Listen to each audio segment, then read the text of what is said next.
Hello everyone. This is an example of dependent source circuit solution. Here there is a current source, that is voltage dependent current source, and we have to find voltage across 10 ohm resistor, that is V out, by superposition theorem. So according to superposition theorem, we will take each energy source response independently, and then we will take algebraic sum. So for the dependent source circuit solution, we will take only independent source at a time, and dependent source remains intact in the circuit, and we will take algebraic sum of each independent source response. So let's see the solution. First we take 5-volt source. So for the 5-volt source, other source is current source, which is replaced by their internal resistance. So the ideal current source having infinite internal resistance, that's why this 2 ampere current source will be replaced by open circuit. So let's see the circuit. This is our circuit for 5-volt source.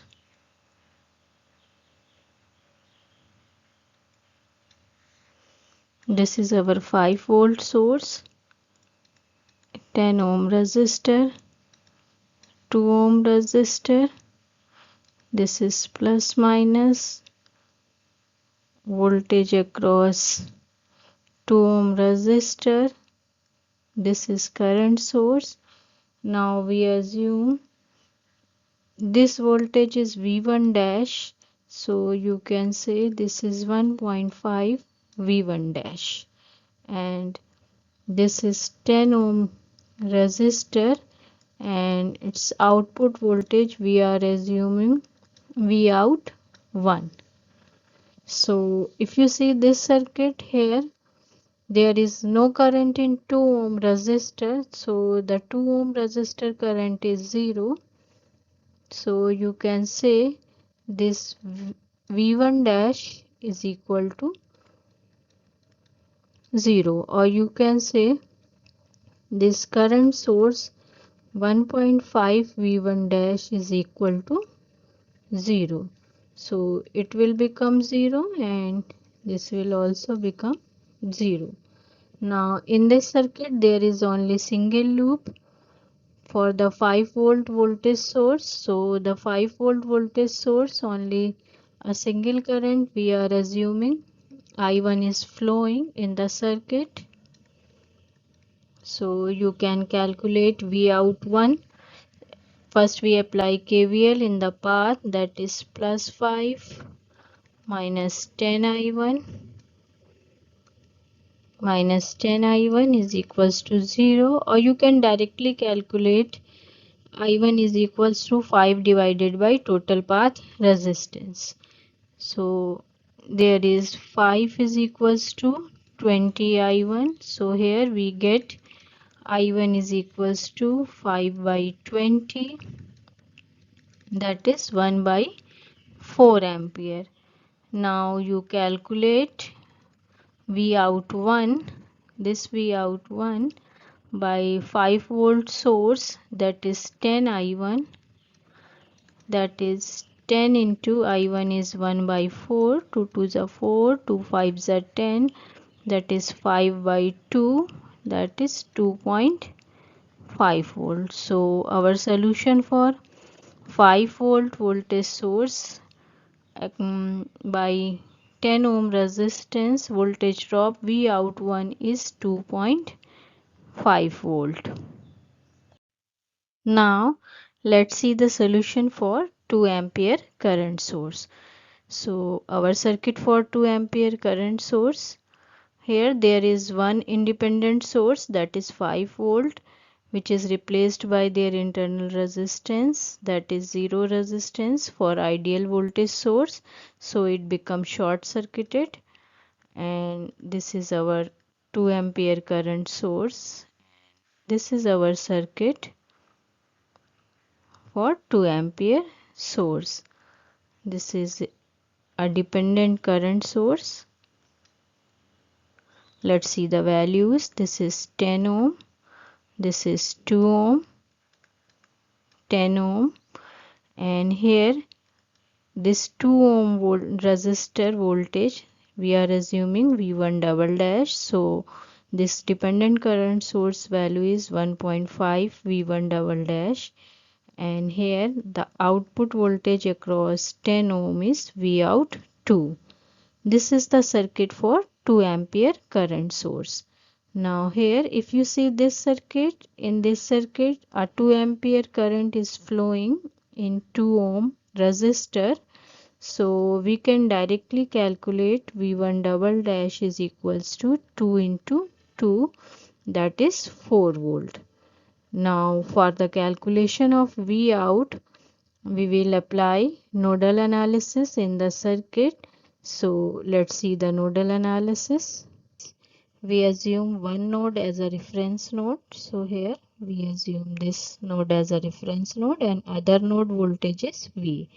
Let's see the branch currents in the circuit. This branch current we are assuming I2 and this branch current is I3. If you see other branch current, one branch having 2 ampere current and other branch having 1.5 V1 double dash current. So all the branch currents are defined. Now apply KCL. So apply KCL at node.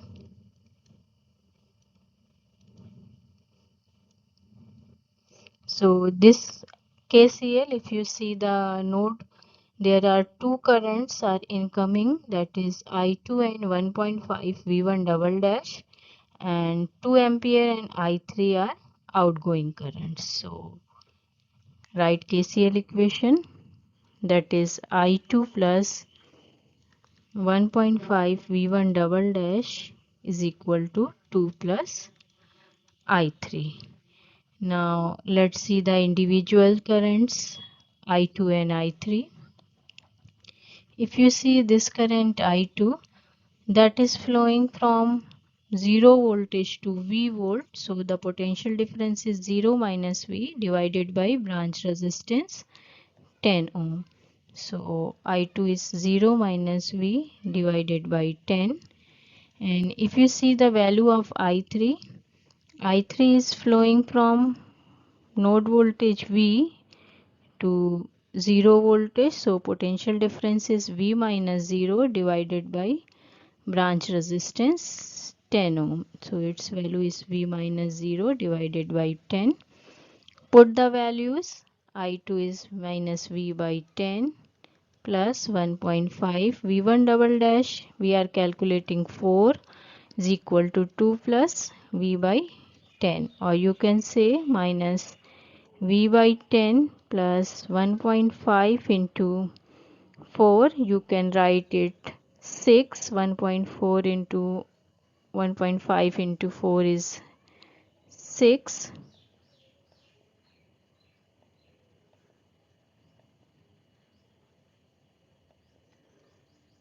So its value is 6 is equals to 2 plus V by 10. So here you can see V by 10 plus V by 10 is equals to 4. That is 2V by 10 is equals to 4. 2 ones are 2, 2 fives are 10. So here we calculate V is equals to 20. If you see the circuit, for the calculation of V out, you can directly say this V out 2 is equals to V. And here we can calculate this I3, that is V by 10. You can write this is 2 ampere, or you can calculate it V out 2 is equals to 2 into 10, that is I3 into 10. So its value is 20 volt. So you can directly say V out 2 is equals to 20 volt, or you can calculate by this equation.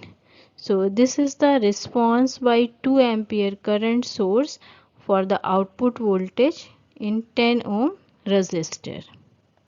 Now let's see the algebraic sum of each energy source response.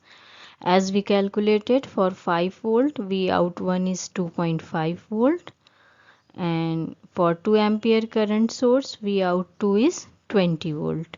And if you see the previous circuit, its polarity for 10 ohm resistor, it's A and B that are same in all the circuits.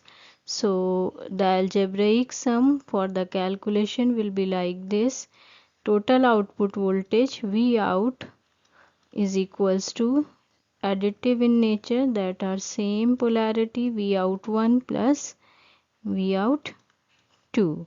So here this is 2.5 volt plus 20 volt.